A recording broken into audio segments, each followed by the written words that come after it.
In three, two, one, and welcome back. What's poppin', fight fans? We are here for the Mystic Hour, episode 9. 9, right? We're on 9 now, Nick, at this point, Jeez. 9? Yeah, We're we almost in got the double some. digits now. Well, almost in the double digits. You already know the boy Nick is in the house. We got some special guests with us today. The man, the culture podcast, all the sports, fight sports, culture. Surge, the fight podcast in the house. Thank you so much, man. Thank you guys for having me, man. I appreciate it. This is going to be fun. Thank you for being here. Appreciate it. Then we got the man, breaks it down, Mr. Jiu-Jitsu over there, Mr. Aldrich, the fight dialogue. Welcome. Thank you guys for having me. Appreciate you guys. Surge is going on, my man. My dude, what up? Absolutely, absolutely. Welcome, guys. Let's get it started. Before we get into the fight news and topics and the fights over this weekend, yesterday we had the NBA Finals Game 1. We had the first game of the NBA Finals. The Lakers defeated the Miami Heat. It was close in the first quarter. The Heat were actually up by, I think, as much as 13 points. There you go, Sarah. I like that. Oh, my goodness. We have another lake show going on here. I wasn't aware. They were up by at least 13 points, and the Lakers ended up taking over. Goran Dragic went out with an injury. Bam Adebayo had an issue as well, neck issue. Let's go with the Lakers fan himself first. Serge, how do you feel about that game? Oh, come on, man. It's exactly what we knew was going to happen. I picked Miami to actually get to the finals. I told everybody they were my dark horse.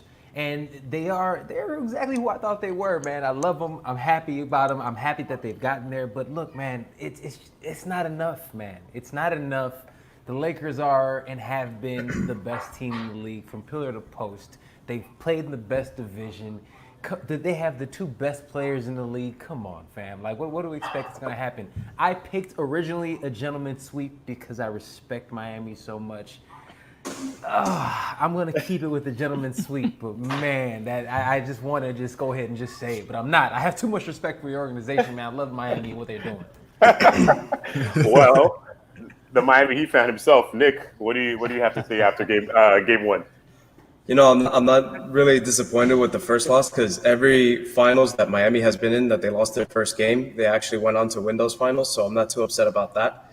But you guys don't have LeBron or D Wade. You guys had them last time. I mean, there's nothing to talk about now, man. Bam ain't gonna do it. We actually got depth now, man. You know what? But this is like I was getting to. You know, what upset me about yesterday's result wasn't so much the loss; it was the loss of players to injuries, especially impact players. Obviously, like Goran Dragic. Jimmy Butler, I know that he's a dog. He's going to keep playing, and Goran Dragic is actually trying to keep playing even with that crazy. But I mean, I don't think it's really worth it. And then obviously Bam Adebayo that hurt too. So of course it sucks that. I mean, you don't want to have any injuries to your team, especially this team that I love so much because for once I feel like we actually have depth all around. We have the perfect combination of veterans and of youth. But yeah, man, it just sucks that like of all the 3 injuries that we had, it couldn't have been Solomon that got hurt. It had to be like, no offense to Solomon, but it's just like, you know, it could have been Myers Leonard that got hurt. You know, a guy that, you know, these guys that typically don't play that much anyways. But we'll see what happens, man. We'll see. I'm one of those people like I'm sure you guys seen our shows, even with like the fights or in any sports. You know, it's not over till it's over. So. And I don't even want to give a prediction because I just come to learn that these things are out of my control. So you know, I'm just gonna hope for the best and see what happens. Like I told Darnell, like it'd be cool for the Lakers to win it this year, especially what happened with Kobe. To see LeBron do it in his 17th year. But I feel obviously I'd be rooting for them if it wasn't against the Heat, of course. So of course I gotta you know support my home team and I'm a homer for life, though. You know, just like Mr. UD. Aldrich, what do you got to say about that first game? Well, you know, Shannon Sharp is one of my favorite people, so of course he had like old Goat James. Shannon Sharp has the best speech ever. Let me grab my Black and Mild and my Hennessy. No, honestly, it was a close game. I expected a dogfight. Just so you guys know, I'm a Mavericks fan, so you know I don't care either team right now, but yeah. It was a great game. The Lakers showed that they are the favorite for a reason. And it sucks, like you said, the injuries happened to Jimmy Butler rolled his ankle twice. Dragic hurt his foot. Bad too. Yeah, it was. Yeah, And man. Bam with the shoulder injury. But it was a close game, like you said in the first, and then it just picked up. Ever since Rondo hit that shot and KCP showed up, it's unfortunate. I still got the Lakers in 5, but they might pull off that sweep. I don't know, but anything happens. But it just shows that what Miami is struggling with. They really necessarily don't have like the bigs. They have length on that team. You got Dwight Howard, you got AD, you got LeBron who can rebound, and on top of that, you got guys who have finals experience on the Lakers team. Rondo, LeBron, Quinn Cook, Dwight Howard, all these guys been in the finals. So, the entire squad, just keep listening. Yeah. Danny Green, JaVale McGee. Just keep saying it. I was gonna cut in and say that because the Lakers team, and this is how I feel. I keep it short and sweet. Miami Heat and the Lakers. Miami may have some kind of depth on their bench, but you just can't compare it to the veterans on the Lakers team and the guys who have so much experience being in the playoffs, being in the finals. And you got, amazing guys like Tyler Hero on the Miami Heat who has a lot of guts, a lot of courage. Like, he's strong. And he's we're great. playing really in high school 2 years ago. Yeah. Exactly. Playing in high school 2 years ago. I think that's what actually hurt us yesterday the most was just that our highest guys just were off yesterday. And I think, and another thing that hurt too was that it wasn't necessarily AD and Braun that were giving us troubles. It was the other guys. It's the guys like Caruso and that's the thing. If those guys are that you don't expect to really have big games, So I'm gonna give you guys an uncomfortable truth, okay? This has been over, okay? The series is over. And the reason the series is over is because you look at it, think about it like this. What the Lakers have done is shut down. If you're on fire, they shut you down. Coming from the bubble, going into the first round, hottest team by far, Portland. Gentlemen sweep, get out of here. It's nothing. Next series, we got the two back MVPs, literally, 2 MVPs, nasty. Best three-point shooting team in the league, all offense. Those boys can barely crack 100.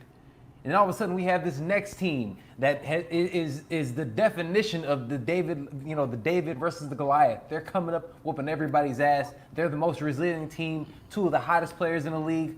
Shut them down too. Dude, this is what they do. Miami, here it comes. Hottest team in the league. They're looking amazing. It's great. Gentlemen sweep. Have a fun holiday. It's whatever. I'm not willing to accept that just yet. We'll see. Time will tell. We'll see what happens. But speaking of dominance, as the Lakers did yesterday, we had UFC 253 this past weekend. Israel Adesanya took on Paulo Costa in a main event that a lot of people were like, oh, it's going to be a battle. It's going to be crazy. But Israel Adesanya came in there, and he did exactly what he said he was going to do, is just destruct Paulo Costa. Nick, how do you feel about that fight? I feel terrible because I still have yet to get a perfect. No, how did you feel about your pick? Let's start with that first. Well, yeah, so this is the thing. I picked Paulo Costa. I don't know if this was just to sort of like go against the grain or just because I picked Costa. Can you believe that? Hey, but you know what? Darnell went 3 for 5 as well, so he can't give me any shit. No, yeah. When you make picks. Hey man, we lose. It's the hardest word. Dude, anything. That's the thing, man. I feel like anything's a 50-50. Obviously, it didn't prove to be that. But my mindset going into it, and I took a long time picking too, because usually we do our shows on Thursdays, and when we did our show last Thursday, I didn't have my pick for that particular fight. But my mindset was thinking that I felt Adesanya was a bit too patient in his last fight. And I felt like that Costa was going to take advantage of that and come in a lot quicker. He didn't. He started off patient as well, which I thought was a big mistake. And once I saw how patient he was, I was like, Jesus, I fucked this one up. So I mean, it's Adesanya. So like, if you want to play his game, you're going to lose it. Like you gotta come at him quick and hope that you make the connect and knock him out early, because otherwise he'll defeat you in any other way, because he's just probably the most dynamic fighter in the UFC right now. Serge, did you think Israel Adesanya was going to go in there and just dominate the way that he did, or do you think Costa was going to land some shots? This fight literally went exactly like I thought it was going to go. Yeah, it's one of those fights that And if anybody wants to check, you guys can go listen to the Fight Podcast. I've been saying this. I generally looked at it. I thought this was a complete mismatch. Not only are we talking about the physical attributes, talk about somebody who is 6'4" with an 80-inch reach in comparison to somebody who's 6'1" with a 71.5-inch reach. You know, you're looking at that aspect of it. We're looking at the styles of the two athletes and how they both attack. And then it just in terms of just intelligence and ring generalship, I think people aren't giving Adesanya enough credit in terms of, you know, oh, what did Paulo Costa do wrong? Well, look, man, Costa goes out there and he is a destroyer. Seek and destroy, he goes out there. Yoel Romero, for the most part, is a seek and destroy type of dude. He goes out there and gets people. Granted, his last, I'd say maybe about 5 fights, he has been far more of a counterpuncher in terms of Yoel. Yeah. But in terms of Costa, he goes out there and gets you. What has happened to everybody that goes out there to try and get Adesanya? We can go down the list of guys and you look at it. Derek Brunson, got your face knocked off. Robert Whittaker, you got your face knocked off. Paulo Costa. So when you go out there, what happens is I think people don't understand how intimidating he actually is to be in front of. He is, again, that was his 100th career win, his 100th combat sports win.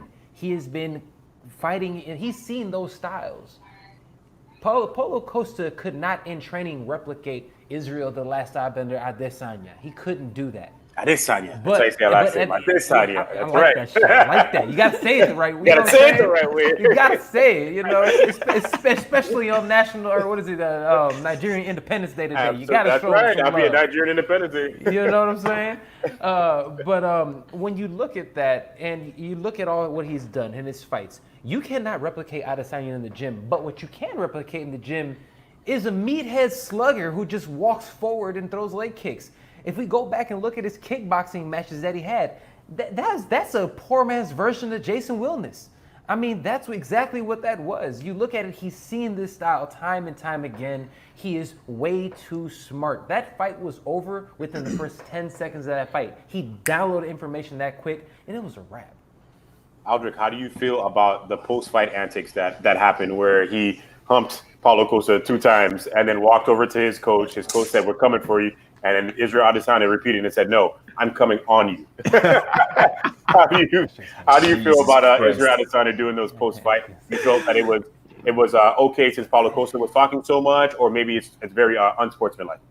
You damn right it was already talk shit. Costa was talking shit all the way up to the fight. So Adesanya got the last laugh. I mean, and Coach Eric, he talked a lot of nonsense. I was like, I hope you get shut up, and he did. And people's coming to Adesanya thing and all that. So I'm like, well, you guys not saying anything about Costa. So I mean, he could talk all the shit he want. He decimated the man within 2 rounds.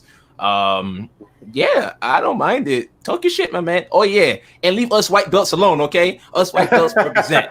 After he did white belt forever. White belt forever. Nick, how do you feel about Paulo Costa doing that before the fight, throwing a white belt at him and kind of just getting in his face, even though they met up in the hallway last week, which we talked about, and they were fine. They shook hands. He even touched Paulo Costa. Then all of a sudden, they get into the face-to-face, and he throws a white belt at him. What's going on there? Is that fake? Is Paulo Costa doing that for show? I mean, it could be some sort of, WWE antic. It wouldn't be the first or last time that we see that type of behavior. I mean, I didn't necessarily mind it. Like we talked about, with obviously, like, where do we draw the line, especially with Adesanya's behavior after the fight, after he won. When we talked about Colby and Tyron's fight, when at what point do we, say no to this or no to that? And obviously, like we said, that this is a league that has no boundaries. So, I mean, as far as people that have issues with it, I mean, I think you're watching the wrong sport. And if you are offended by it, like I said, that's your right to be offended by it, but don't be surprised when you see things like that. But what's funny is that Adesanya, he talks about a lot, and I know, like, it's interesting hearing his story about it. He was bullied a lot as a kid, and so he likes to stand up to these bullies. And like, obviously we've seen that Paulo Costa is a bully, but yeah, but it's almost like I feel like it's one of those like Batman kind of things. It's like you either die the hero or you live long enough to see yourself become the villain. And I'm actually kind of wondering, is Adesanya going into that villain territory? Is he now all of a sudden becoming the bully? Because obviously you see the way that he talks about, all these fighters, even John Jones, like with all this beef that's going on between them. Which we are perfect timing because we're getting straight into that. John Jones, as soon as that fight was over, the first thing that he did was go at Israel Adesanya and just start tweeting his life away. Twitter fingers turned to trigger fingers. I don't know. John Jones was coming at Israel Adesanya. He was saying things about his dad. How would your dad feel about that? And just telling him he's making excuses before he wants to fight him. He should have fought him when he won the title. I don't know what's going on in the mind of John Jones. Serge, what do you got for me? Yo, all cap. All cap on John Jones. I'm calling it now. That's all cap. We talking about a man who's going out there. You have the audacity. He has the mitigated gall to go out there and literally say, "Oh, you didn't want to fight me right after you won the title, and you were in the organ." This man has been in the organization for a little over 2 years, and has already defended his belt. Going on the 4th time. Yep. Literally, he's beaten 7 out of the top 10 guys in his weight class. Yep. John Jones won his title in 2011 and has yet to move up to another weight class. He has not gone to heavyweight. He has not tried to do anything else aside from stay comfortable and be exactly where he's at. So how are you going to sit there and say, and now it's cool when somebody from a lower weight class talks about the heavier weight class. I'm going to come up and get you. But you're talking about a guy who's literally a heavyweight now, talking about a 185-pounder.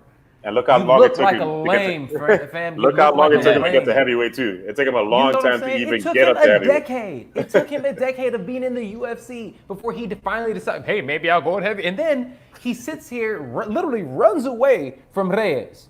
And I didn't believe that at first, but I believed it the moment after Reyes gets his face knocked off, he turns right back around and says, hey, man, Jan, good job. Maybe I should come back down and win my belt back. That's so trash.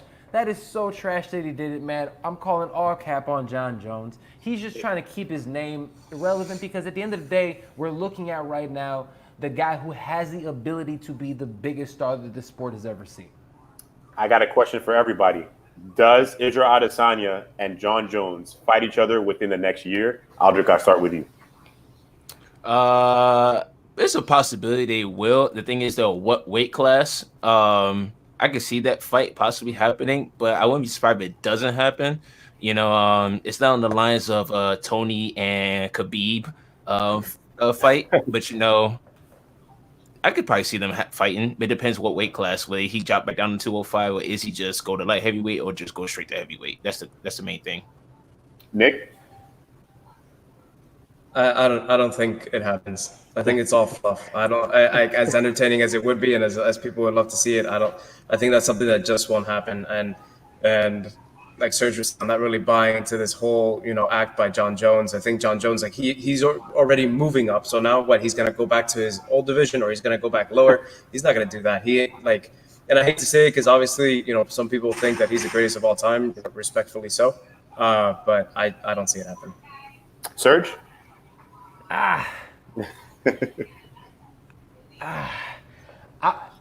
Man, the UFC likes making money, man. And I'll be very honest with you. I think this was going to happen because I'll be the first one to say it.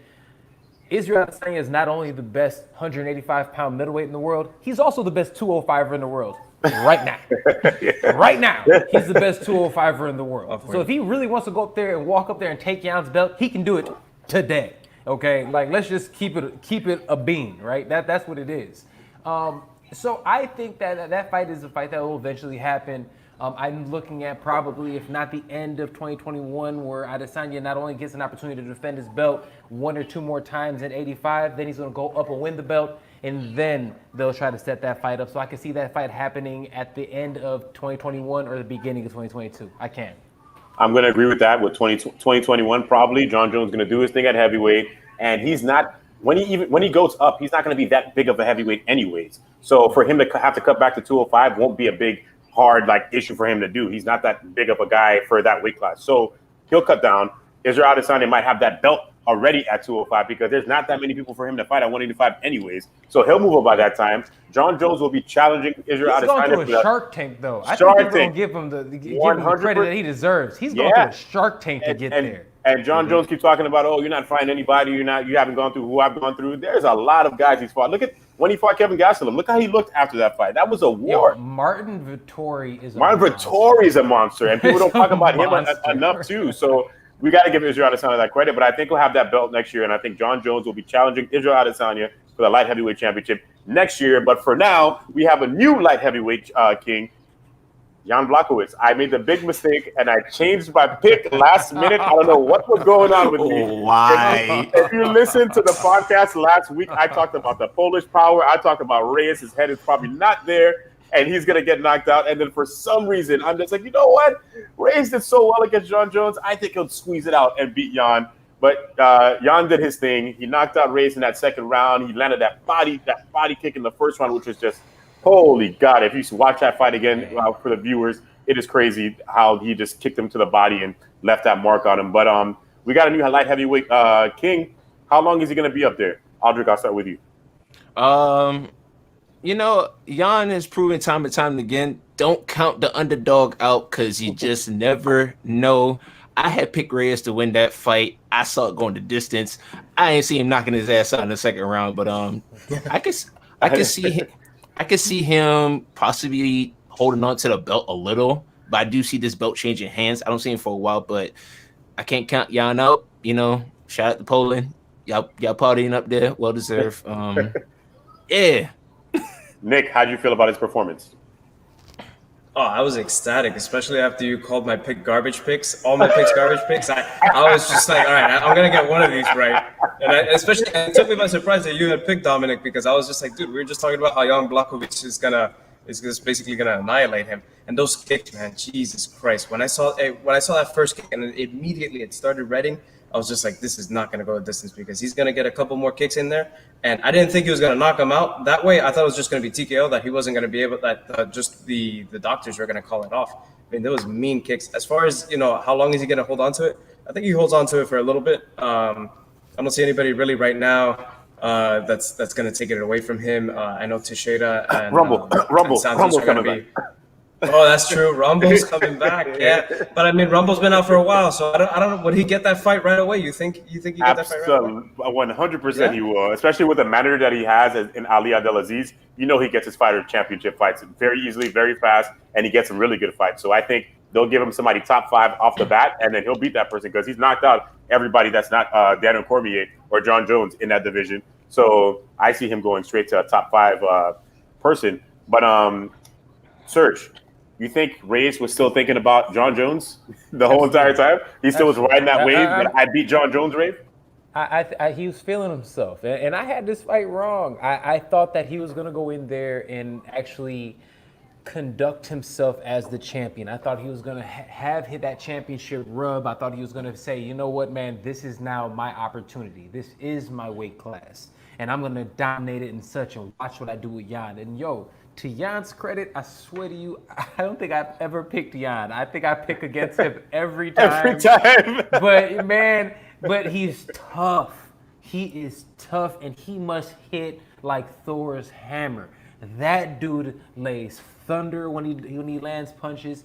He is extremely savvy in his awkwardness, and he gets it done, man. But I'll be the first one to say, does he keep the belt a long time? Are we going to see the beginning of Polish power and this reign of Jan Blachowicz?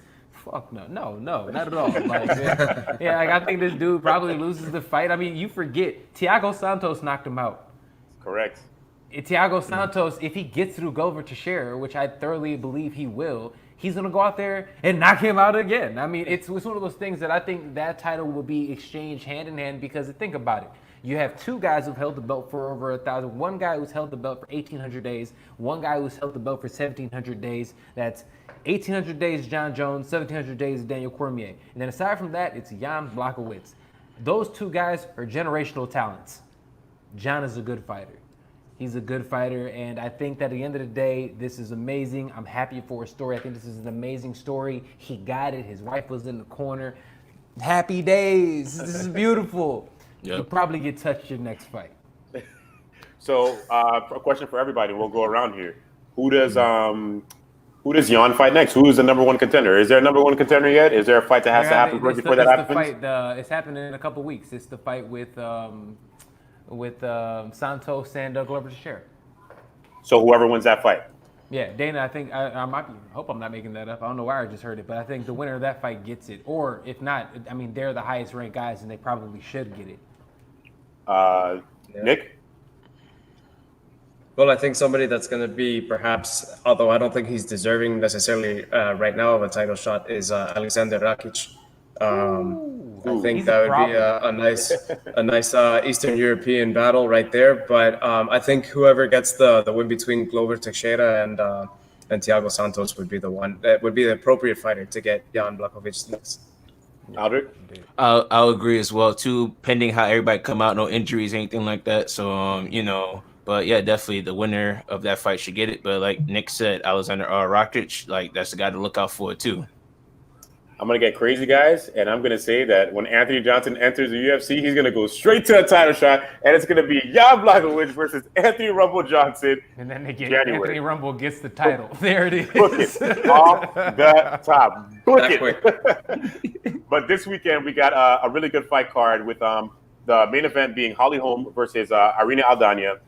We got a good striking matchup here. None of them are grapplers, as we know that, but we got a good stand-up battle, and pretty much it should be kind of a number one contenders for Amanda Nunes. I'm guessing, even though Juliana Pena is fighting Jermaine Naranami, and Jermaine Naranami is actually the number one contender, but for some reason, Holly Holm wins one fight, she gets a title shot. Holly Holm wins one fight, she gets a title shot. This has just been an ongoing thing for a very long time. But how are you guys feeling about this fight? Aldrich, we'll start with you. So well put together fight.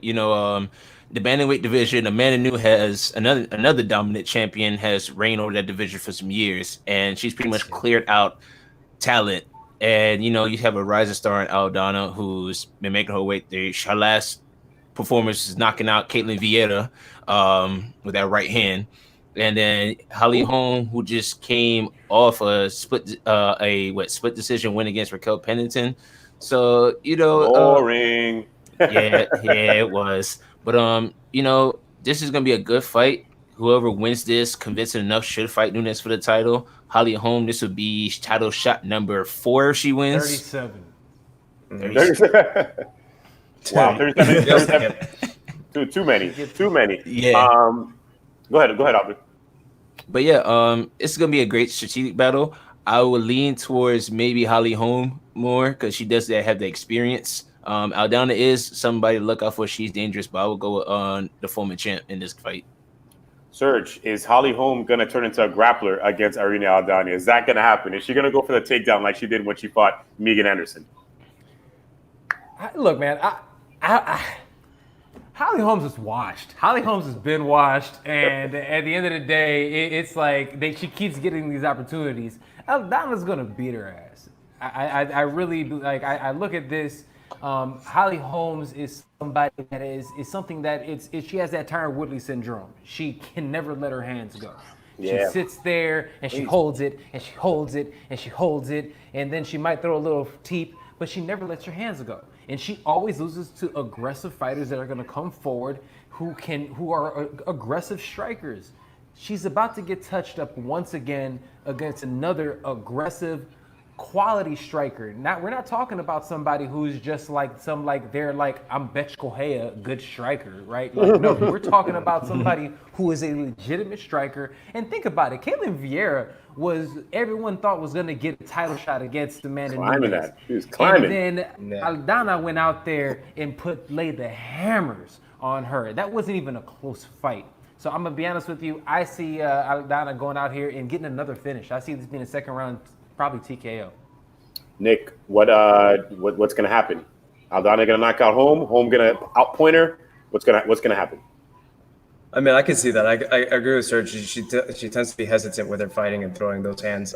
If she does get Aldana against the cage and probably just ride it out, like she has been kind of with her last boring fights, I think that maybe she squeezes out a win. I try not to go against too much against Holly Holm because she tends to upset a lot. A lot of people tend to have a lot of doubt towards her, especially at her age that she's 38. But I mean, it's incredible how fit she is for every one of these fights. Like you would think that at this point of her career that she would be, I guess, a bit more on the decline as far as her fitness, but she always comes extremely fit. That being said, though, like I said, if she can't control Aldana against the cage, then Aldana is gonna win this fight as well, early, pretty like first or second round.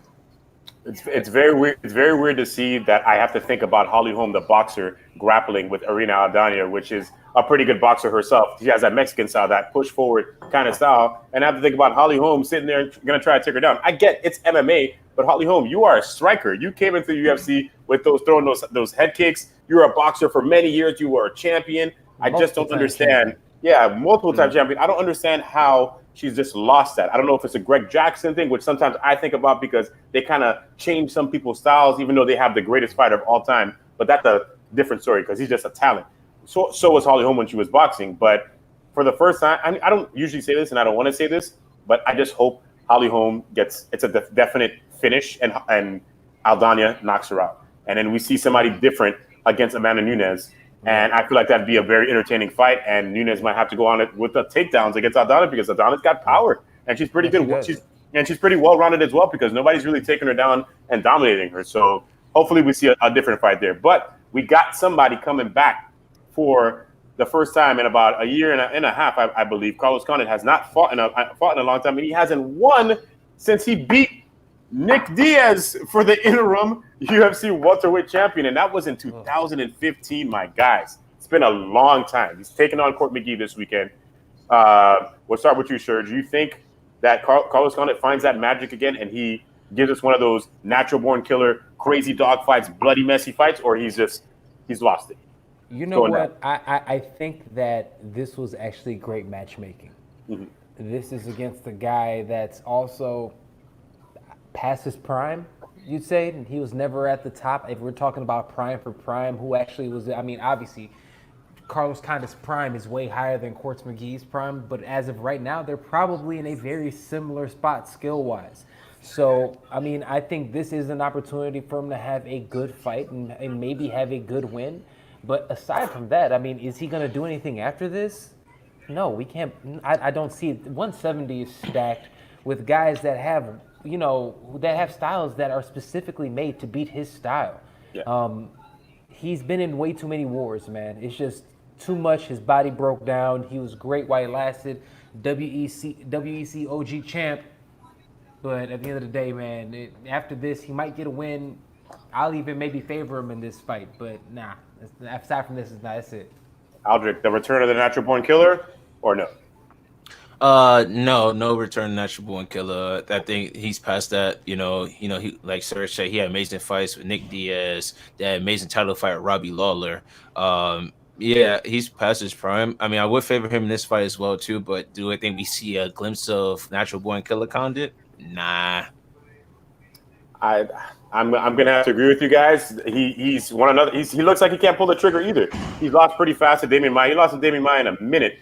He lost to Michael Chiesa really fast too, and he got out grappled. Which is Carlos Condit was never a bad grappler. He gets on his back and he's working and he's doing things from the bottom, and now he's just getting out muscled by these guys, out technique by these guys, and mush. And it just maybe his technique is his ways are just a little old now, and that's, once again, I go back to that Greg Jackson style. They might be having some issues there and just like not progressing and just staying in the same standpoint, because a lot of those guys have been struggling. Look at John Dodson. John Dodson was knocking guys out a long time ago. Now you see him fight, afraid to pull the trigger, and he just doesn't look good against these guys. So I don't know what's going on over there at Greg Jackson's camp. If these guys got to move somewhere else to have different kind of training, I hope they do. I saw Carlos Condit training with Donald Cerrone over there at his ranch. Not to say that's going to help that much, because Donald Cerrone hasn't seen his best days either, but he's kind of over the hill there. But I don't know. Something weird is happening over there in that Jackson camp, and I hope it gets better.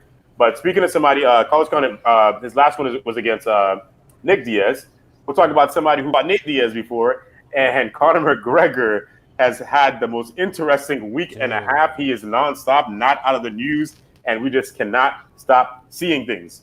So on Twitter, Conor McGregor decides to go on a rant. He starts releasing DMs between him and Dana White, which, in my opinion, was a little weird. The fact that they're doing business through Instagram DM. That's very weird to me. You think they would call each other, text each other? If they text each other, that's fine. Email maybe. But the fact that they are Instagram DM to talk about big news and things that they want to do for the future is very weird to me. Conor McGregor asked Dana White, "Can I fight Diego Sanchez in Ireland? And then after I fight him in Ireland, then we fight for the I fight Khabib somewhere." And then all this, he just kept asking for different things. And Dana White was just like, "Listen, man, if I put together a fight between you and Diego Sanchez in Ireland, the promoters are gonna like look at me weird and just like I'm probably gonna lose all the promotion. So I'm not gonna do that for sure." But the fact that he put those out to try to prove that he did not decline a fight between the fight with Tony Ferguson, he put that out for that. Dana White got upset. He talked about it in the press conference. He's just like, that's just a defiance of man code. Nick, how do you feel about Conor McGregor dropping those DMs?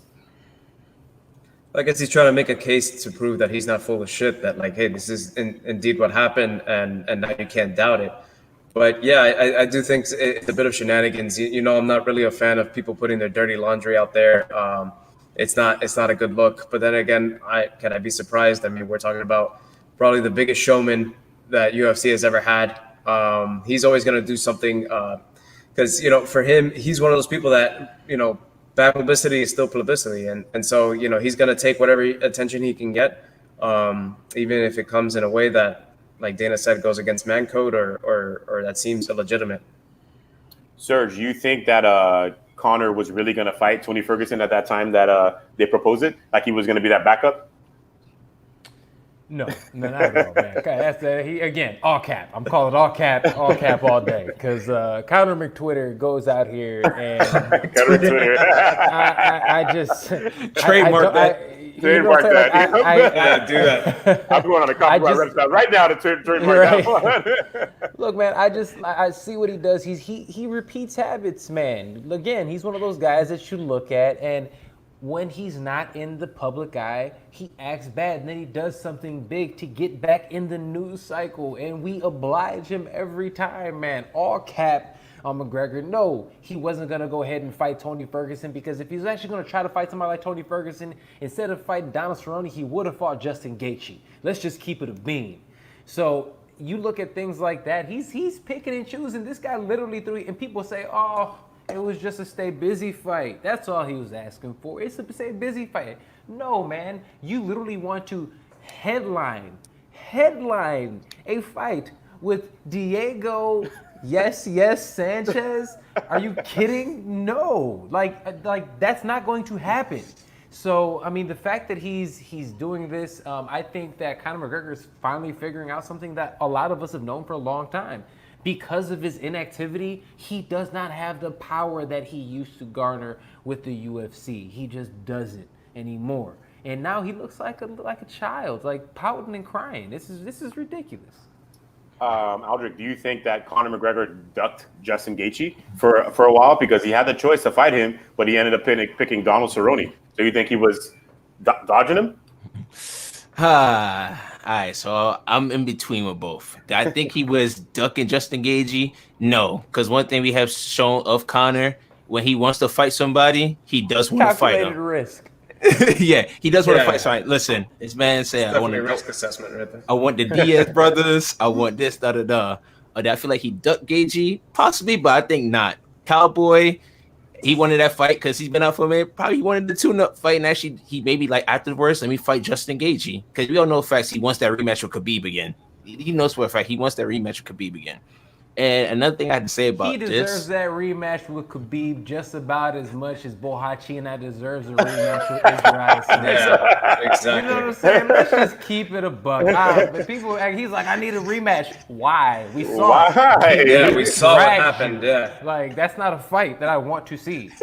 Like, come on. I'll tell you what. If we get that rematch, he's not coming out alive. Khabib is literally going to kill him. He's going to murder him. With the mindset that Khabib has right now. He's like, you know what? I'm going to retire anyways. And you can see the mind state that Khabib is in right now. I don't know if you guys saw. Khabib did a media day today. Serial killer. And he was in serial killer. His head was shaved. He's sitting there. The camera's close to his face. And the reporter asked him, so how are you going to feel like fighting without your dad? He's like, how am I going to feel? What kind of question is that? That's my dad. Do you have a dad? Yeah, you have a dad? Oh, if he died, how would you feel about it? I don't understand this question that you guys are asking me. He is coming with a killer mentality, and I don't think Conor McGregor wants any of that. Absolutely Nobody wants none of that. Not besides in that. Justin. Besides Justin Gaethje. Besides Justin Gaethje. Besides Justin I don't, Gaethje. man, look, Justin I Gaethje know wants Justin anything. wants it, but I don't know if he wants that Khabib. I think he's like, Yeah, look, exactly. I'm here It's for like, dude, competition, what happened but to that guy? What happened to this nice, quiet Russian boy? You know, just from Dagestan, humble guy. Like, no. This is not the Khabib that Justin wants to fight. Unfortunately, if all those things didn't happen, maybe it would have been a different kind of a fight. But we'll talk about that fight another time. But are we going to get to see this fight, Poirier against McGregor, in a charity event, or are we going to see it actually happen in the UFC? Serge, I'll start with you. Man, Dana White said, y'all doing a cheer with a what? Sign the contract. Sign it. You guys fight. That's what happened. It worked out. Dana White, what makes dollars make sense. We saw what happens. They saw it. It was like, that's a fight. Dana looked at it. He can't make the money. Dustin, you're not going to get the money that you want fighting Tony Ferguson, but you'll get the money that you want fighting Conor McGregor. He said, oh, sign me up. Yo, you want to fight again? I got somebody who's game. Oh, okay, sign me up. I generally believe Conor McGregor does want to fight. I generally believe that. And I generally believe that Conor McGregor believes that he is better than Dustin Poirier. So I think that is a fight that he will take because, one, he's confident that he could win that fight. But two, I think that he respects the way that Dustin has handled himself since that loss. He respects Dustin as a warrior. Nick? I mean, yeah, I like Serge said, like charity. What? This isn't going to be a fight for charity. Hell no. They're going to make money on this fight. And Dana, like Serge mentioned, like people you're not gonna be able to make that money fighting Tony Ferguson. I mean, I would love to see that fight between Poirier and Ferguson. I would absolutely love it. But of course, you're gonna get a broader fan base with a McGregor involved, no matter with who. It could be a fight like you had with Cerrone. People are still gonna tune in. So imagine McGregor versus Poirier. A lot of people are gonna tune in for that because you're gonna have the casual fans, you're gonna have the elitist fans. Everybody's gonna be involved in that. So I think it happens because money-wise, it makes sense for Dana and for Poirier. Aldrich, you think are you tuning in to watch McGregor and Poirier spar in a charity event? For a great cause the way it is, sure. Shout out to the charities. But if I'm Dana White, let's see here. We in the pandemic, no fans, but pay-per-view fights, sure, sign me up. Hey, go to contract. I need that money. Because say what you want about McGregor, we have an opinion. When this man comes to fight, the whole world's tuning in. And that's a lot of revenue you're going to lose out for a charity. I mean, sure, maybe the money could be donated after the fight, but Dana White's thinking like, okay, good cause, but y'all going to fight for this money on the pay-per-view or like a headliner card. Like, nah. Not only that, but I just want to add, I don't think Dana's going to allow McGregor to take the reins on any entertainment of this magnitude. So I don't know if this was McGregor's attempt to sort of try to break away and do his own thing. At the end of the day, Dana's the boss for a reason.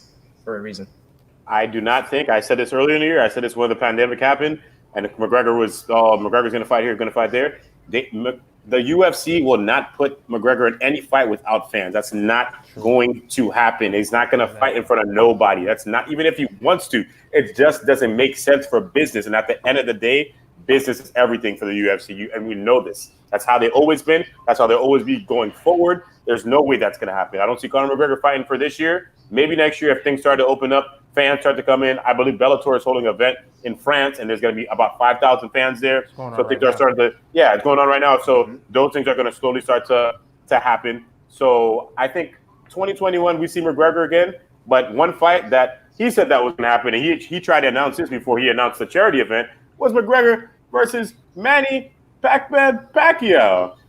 Aldrich, are we going to see this fight? I hope not. I don't want to see it.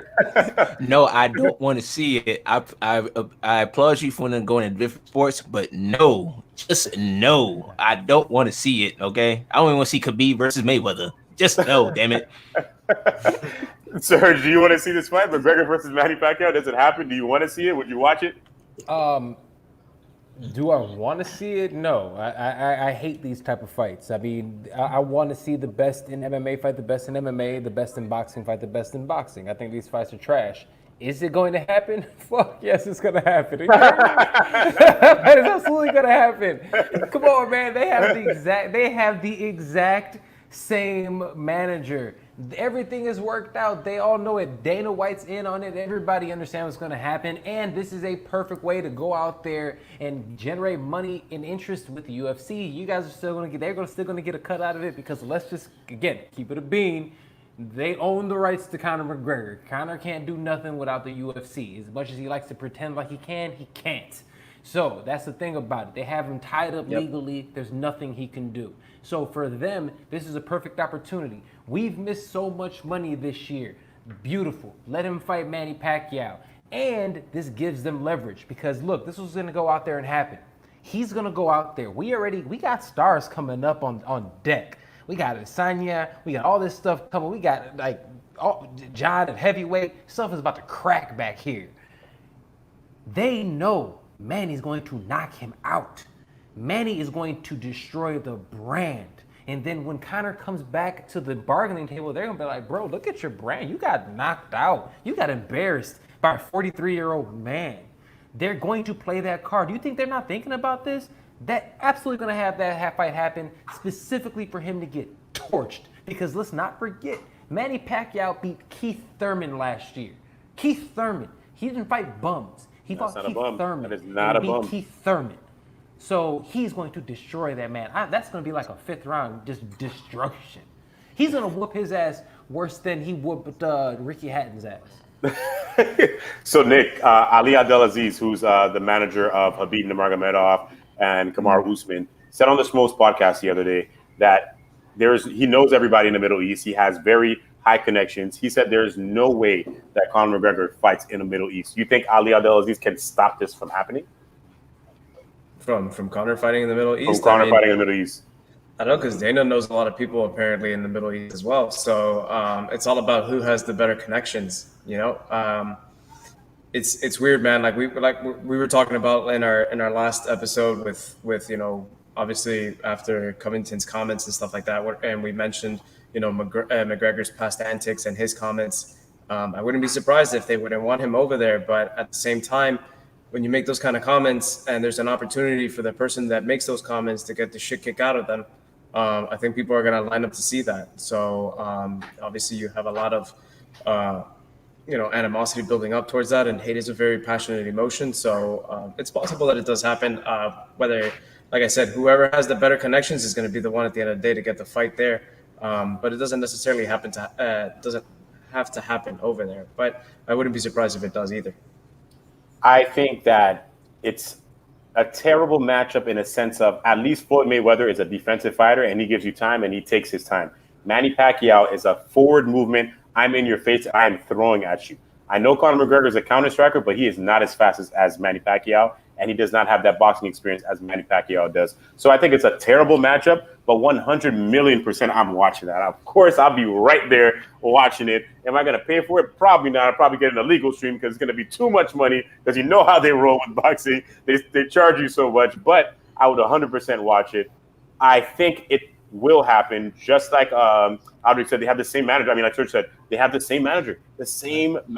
They're going to make that happen. Dana knows about it. It's going to happen. But let me ask you guys this, and I kind of want to bring it as we're talking about it. Do you think that Ali Abdelaziz has some kind of connection within the UFC? Because he's always getting his fighters these championship fights. A lot of his guys have fought for championships so many different times. Is there something going on with Ali and the UFC? Serge, I'll start with you. I mean, do I think he has a positive relationship with the organization so that they are willing to work with him? Yeah, that's just business. I think everybody in every business relationship has people that they prefer to work with than others.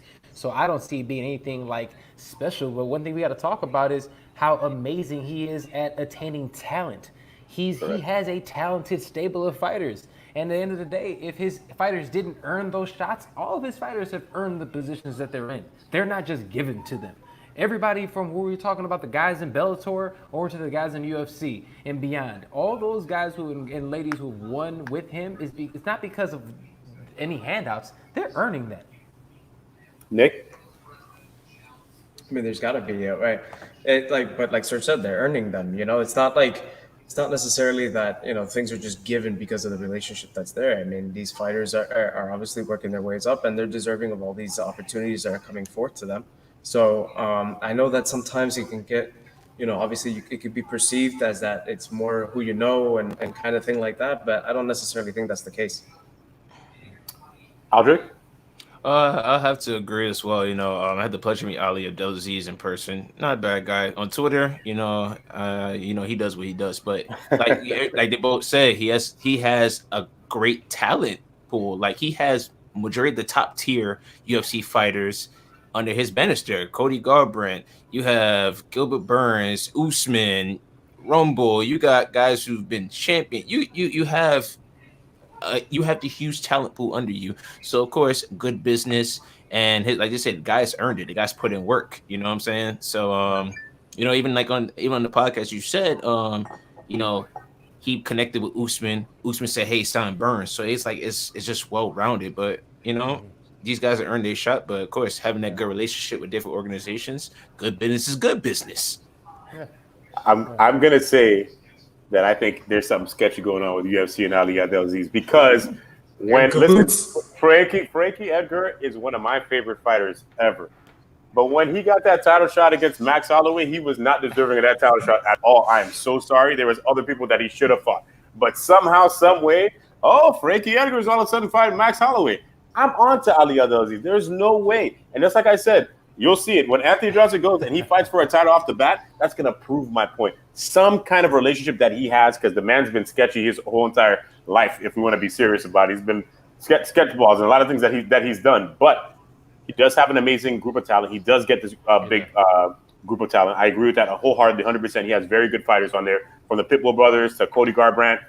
That's another thing. Look, Cody Garbrandt's fighting for the flyweight title. Come on, he never fought in the division. So for him to keep, you might be onto something, man. I don't know. I'm telling you, you might be convincing me, man. Starting out with the Kool-Aid.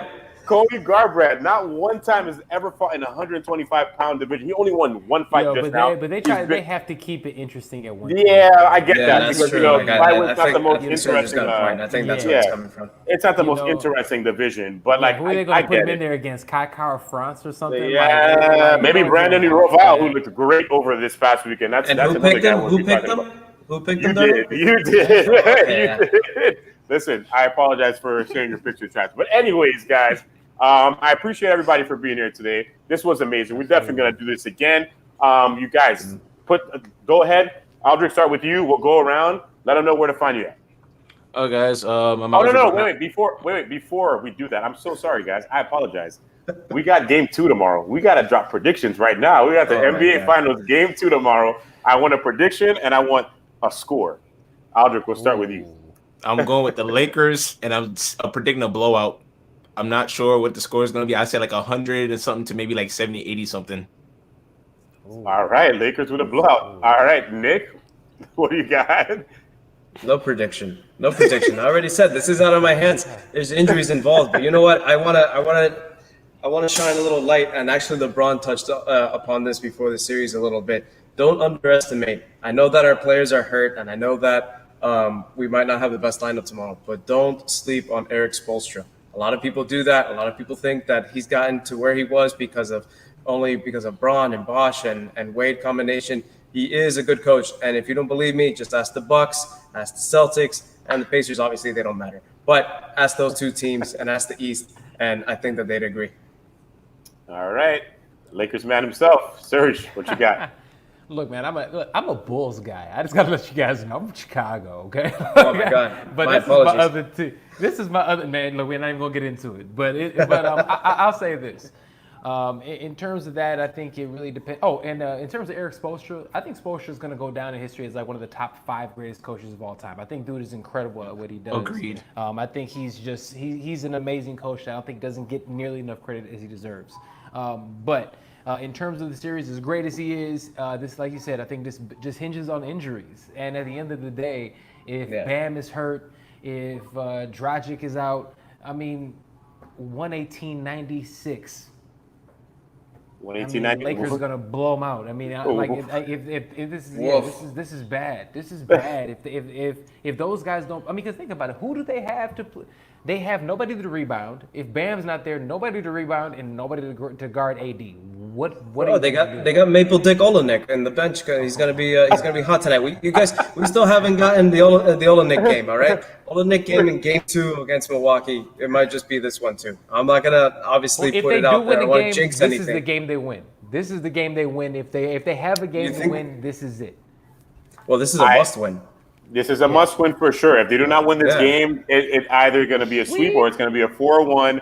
It's not going to be good because they don't have two of their main guys that they really need. Two of their strong guys, especially down below. So I think the Lakers are going to win tomorrow. I don't think it's going to be too close. People are going to be upset. It's going to be a la when Cleveland went against the Warriors and they lost that game because of J.R. Smith, and then they just kept getting dominated after that. So I feel like the same kind of thing is going to happen, unfortunately, for the Miami Heat. No offense to them. I think the Heat did a great, amazing job getting to the finals. This is pure basketball. There's no fans. There's no home court advantage. And it's where you saw exactly where pure basketball happens. And as you can see what the real teams are. Milwaukee Bucks, I always said they were never that good. Proved my point. Miami Heat, they're there. Congratulations to them for making that far, but they're not going to make it too further than that. Sorry. But well, here's hoping that another Dominique Reyes performance comes from the Lakers tomorrow. Performance, that's good. All right, Aldrich, if we're going off your picks, then I'm happy. I'll let you pick all. Aldrich, let them know. Where can we find you at? You guys can find me at The Fight Dialogue. You can find us on YouTube. You can find us on Instagram and on Facebook. And my personal account is Alial2329. That's me. So that's where we're at. All right, Serge, where can we find you at? Yes, sir. You can follow the greatest combat sports and culture show in the entire universe, the Fight Podcast. Oh, did I get lost right when I was going to give my own plug? Damn. No. You're good. You're good. You're good. You're good. Oh, I thought you said so. I was like, oh, my mic go? Have it on my mic. You're good. You can follow the Fight Podcast everywhere podcasting is available, man. We're a combat sports and culture. We talk fights, and we have interesting conversations with people in the culture, man. Everything from politicians to scientists to all kinds of different people, man. We have a variety of people coming on the show. We always have a lot of fun. Check us out there. Check us out on YouTube. Subscribe to our YouTube page, The Fight Podcast. Check out the website, thefightpodcast.com. Check us out on all social media platforms at The Fight Podcast, and follow me at Serge Vicente, man. Boom. And you know where to find me and Nick, right? Mystic Black MMA on Instagram. You know that. Subscribe. YouTube, if you're watching from YouTube, subscribe. If you're watching on Facebook, go to YouTube, subscribe. You know this is everywhere. I'm going to post this on my Instagram right after. I appreciate you, everybody, for watching. Thank you for having us, guys. Thank you for absolutely. having us so much. Thank you guys for being here. We appreciate it. We'll do it again, 100%. Once a week. We know this. We're on the live. We'll talk about fights. We'll talk about the finals. We'll talk about everything. We'll just put it all together. But we appreciate you guys, and we'll see you guys very soon. We're out.